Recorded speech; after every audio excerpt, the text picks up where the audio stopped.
Makin kisruh, sosok ini sebut Supriyani akui perbuatannya dan sempat bawa uang damai ke Aibda WH. Laode Buhram, kuasa hukum korban dalam kasus dugaan pemukulan oleh guru Supriyani terhadap muridnya, D, ingin membuktikan bahwa sang guru bersalah. Saat ini Supriyani berstatus sebagai terdakwa dalam sidang di Pengadilan Negeri Andolo, Konawe Selatan pada Senin 11 November. Supriyani dituntut bebas oleh jaksa. Kata Laode, tuntutan bebas itu membuat pihak korban sedikit merasa kecewa. Harusnya memang Supriyani ini tentu ya terbukti bersalah ya, dan kami juga tidak sekonyong-konyongnya untuk menjarakan Supriyani. Kuasa hukum itu mengklaim Supriyani terbukti memukul D yang menjadi anak didiknya. Kami menerima bahwa jika Supriyani divonis percobaan misalnya. Namun poin pentingnya di sini adalah bagaimana Supriyani ini terbukti melakukan pemukulan. Karena terlalu jauh, publik sampai menjustifikasi bahwa ini ada rekayasa kasus, ujarnya. Laude mengakui ada hal yang bermasalah dalam prosedur penanganan kasus. Namun dia juga menyinggung adanya pihak yang mencari panggung. Laude dengan tegas menyebut Supriyani sudah mengakui perbuatannya sebelum mediasi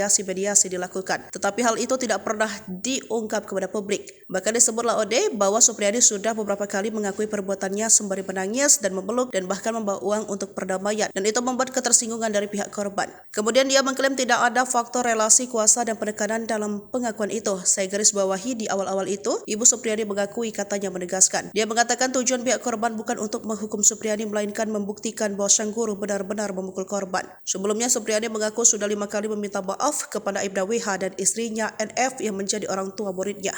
Pengakuan Supriyani disampaikan di depan Hakim Pengadilan Negeri Andolo, Kabupaten Konawe Selatan dalam sidang lanjutan kasusnya pada hari Kamis 7 November. Menurut Supriyani, permintaan maaf itu disampaikan yang setiap bertemu dengan keluarga korban dalam momen mediasi sebelum kasus disidangkan. Dia menyebut permintaan maaf itu bukanlah permintaan maaf karena mengakui kesalahan seperti yang dituduhkan kepadanya, yakni menganiaya anak didiknya. Kata Supriyani, permintaan maaf itu disampaikan agar kasus dugaan penganiayaan itu bisa diselesaikan tanpa proses hukum. Supriyani berujar meski dia sudah meminta maaf kepada keluarga korban, Aibda WH mengatakan bakal tetap memenjarakan guru itu karena menolak mengakui kesalahannya. Hal itu disampaikan saat mediasi pertama hingga pertemuan kelima sebelum dia ditahan oleh Kejaksaan Negeri Konawe Selatan.